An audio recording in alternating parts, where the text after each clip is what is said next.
రాజు ఏమో ఆయన ఇష్టాలు రుద్దింది, మళ్ళీ మీ నాన్నేమో నాకు అది ఇష్టం లేదు ఇది ఇష్టం అని మొత్తం చూస్తే నువ్వు వాళ్ళిద్దరి మధ్యలో నలిగిపోయి నీ ఇష్టం ఏందో మర్చిపోయి బతుకుతున్నట్టు అనిపించింది. నీకంటూ ఒక ఇష్టం ఇష్టం అనేది ఉండద్దా? నిజంగా నాకు ఇష్టం ఉంటుందా మేడం? నాకోటి ఉండాలనే అంటున్నా నేను.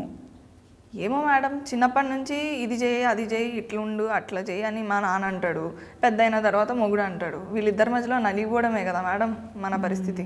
నాకంటూ ఒక మనసు ఉంటుంది కదా మేడం, నేను ఒకరిని ఇష్టపడతాను, ఒకరిని ప్రేమిస్తాను. ఇప్పుడు అమ్మాయి అంటే వస్తువు కాదు కదా మేడం, నన్ను వస్తువులా చూడడం వల్లే ఈ సమస్యలన్నీ మొదలైనవి madam. To think of it, ఇప్పుడు చాలా ఇళ్లల్లో జరిగేది ఇదే, కానీ ఇప్పుడు మారుతుంది. మళ్ళీ నువ్వేమన్నా అంటే సిటీ లైఫ్ అట్లా ఊర్ల ప్రేమలు ఇట్లనే ఉంటాయి అని అంటున్నావు, కానీ నువ్వు చెప్పేది కూడా ఆలోచిస్తుంటే మీ ఇంట్లో మీ నాన్న కూడా నీ మంచి కోసమే చెప్పిండని అనిపిస్తుంది, మరి కాదా? మా రాజుగారిది ప్రేమ మేడం, మా నాన్నది ఆయన మాట వినాలనే పంతం. ఇప్పుడు నువ్వు రాజుని ఎందుకు ఇష్టపడ్డావు? ఇట్లా కాళ్ళు ఒత్తుతాడు, చాలా ప్రేమగా చూడు ఎట్లా చూస్తున్నావు నువ్వు. ఏమనుకోరు అంటే ఒక మాట చెప్తా, ఇట్లనే కాళ్ళు ఒత్తుతారు స్టార్టింగ్, పడ్డాక పీక నొక్కుతారు. నొక్కిండా లేదా?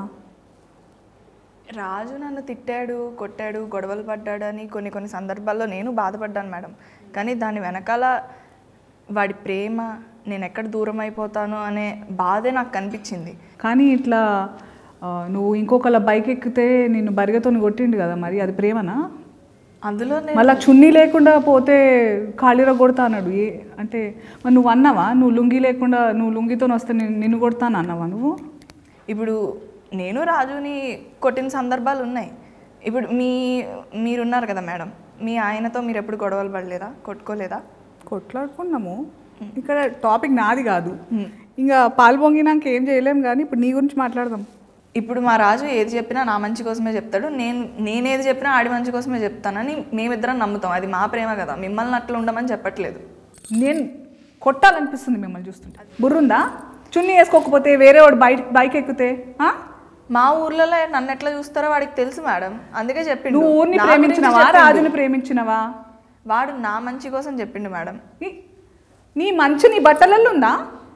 నీకు నా గురించి తెలుసా? నేను అన్ని రకాల బట్టలు వేసుకుంటా, నాకు ఇష్టం, నేను అందంగా ఎన్ని ఉంటే అని వేసుకుంటా. మా ఆయన దాని ప్రకారం నన్ను ప్రేమించిండు అనుకుంటున్నావా? మీరుండే సిటీ వేరు, మా ఊరు వేరు కదా మేడం. రాజు వేరు, మీ ఆయన వేరు. మళ్ళీ ఏమన్నా అంటే ఊరు అంటావు, అందులోనే మరి ఉంటావా? నీకు సిటీకి రావాలని లేదా? లేదు, రాజు ఎక్కడుంటే నేను అక్కడే. రాజు సిటీకి వస్తే నేను సిటీలో నీలాంటి ముద్దుగుండే పిల్లల్ని, ఇంత పద్ధతిగా ఉండే వాళ్ళని మస్తు మంది చూస్తారు. అప్పుడు తప్పు వాళ్ళదవుతుందా నీదవుతుందా? రాజుతో కాకుండా ఒక్కదాన్నే బయటికి రావడం నా తప్పే అవుతుంది కదా మేడం. ఇట్లా తయారైనమైంది నీకు. అసలు సిటీ అంటావు, కానీ సిటీలో కూడా ఎంత మంచి ఆడవాళ్ళు ఉంటారు, ఎంత మంచి ఆలోచనలు భావాలు ఉంటాయి. అదేదో మనందరం కలిసి మగోళ్ళకి శత్రువు అయినట్టు నేను మగజాతికి శత్రువులాగా మాట్లాడతలేను, కానీ ఇట్లాంటి వాళ్ళు ఉన్నారు కూడా. వాళ్ళకి అర్థమైతలేదు ప్రేమ అనేది ఏందని. ఇప్పుడు మంచి రచయితలు ఉన్నారు మన దగ్గర, మంచి ఈ సినిమాలలో చేసే ఆడపిల్లలు కూడా ఈ మధ్య మంచి మాటలు మాట్లాడుతున్నారు మంచిగా. అంటే అందరికీ ఆడపిల్ల అంటే ఆమెకి ఎట్లాంటి ఫీలింగ్స్ ఉంటాయి, ఏమేమి బాధలు అనుభవిస్తుంది, ఒక మొగోడు జీవితంలో రాకుండానే మస్తు బాధలు ఉంటాయి మనకి. నువ్వు ఆడదానివి కదా, అవునా కదా? మనకి పీరియడ్స్ వస్తాయా?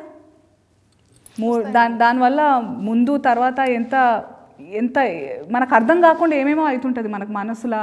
తిండి విషయంలో కానీ, ఆలోచన విషయంలో కానీ, బట్టల విషయంలో కానీ, వాతావరణం విషయం కానీ అన్ని ఎఫెక్ట్ అవుతుంటాయి మనకి. ఇప్పుడు మనం పడే బాధలు మనం పడతాం మేడం, వాళ్ళకుంటాయి. వాళ్ళకి ఏముంటాయి రా అబ్బాయి? ఇప్పుడు చదువుకోలేదని, చున్నీ వేసుకోలేదు, నా పోరి చున్నీ వేసుకోలేదు అనే బాధ, అదొక బాధ.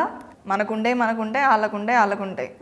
ఇప్పుడు చదువుకోవాలని, సంపాదించాలని, కుటుంబాన్ని చూసుకోవాలని, ఏం సాధించకపోతే మగోన్లా కూడా చూడరు, ప్రేమించిన అమ్మాయిని పెళ్లి చేసుకోలేరు. ఇట్లా వాళ్ళకుండే సమస్యలు వాళ్ళకుంటాయి, మనకుంటాయి. ఆ బాధలకి ఇవన్నీ బాధలు మనకుంటూ ఇంకా ఈ బాధలు కూడా ఉంటున్నాయి కదా రాంబాయ్. వాళ్ళకి మొన్న ఒక పిల్ల మంచిగా అడిగింది, ఈ పీరియడ్స్ అనేవి మొగలకు కూడా రావాలి అని. అట్లా కాదు మేడం, ఇప్పుడు మనకుండే బాధలు మనకుంటాయి, వాళ్ళకుండే బాధలు వాళ్ళకుంటాయి. సరే కానీ అంత ప్రేమ అన్నావు, మరి అంత బాధ ఎందుకైంది? ట్రైలర్లో చూసిన నేను. ఇక్కడ నా ప్రేమ కథకు ప్రేమే అతిపెద్ద శత్రువు మేడం, ప్రేమే శత్రువు. మరి అట్లాంటప్పుడు ఎందుకు రాజుని ప్రేమించినవో? రాజుగాన్న నేను అడగగానే బ్యాలెన్స్ చేయిస్తాడు, నాకు పానీపూరి తినిపిస్తాడు, ఆటోలలో రోజు తిప్పుతాడు, నేను అడిగానని చెప్పి బిట్లు చూడ్డం ఆపేశాడు. నా కోసం నేను ఎన్నిసార్లు అడిగినా బ్యాండ్ కొడతాడు. ఇంకెంతకన్నా ఏం కావాలి మేడం?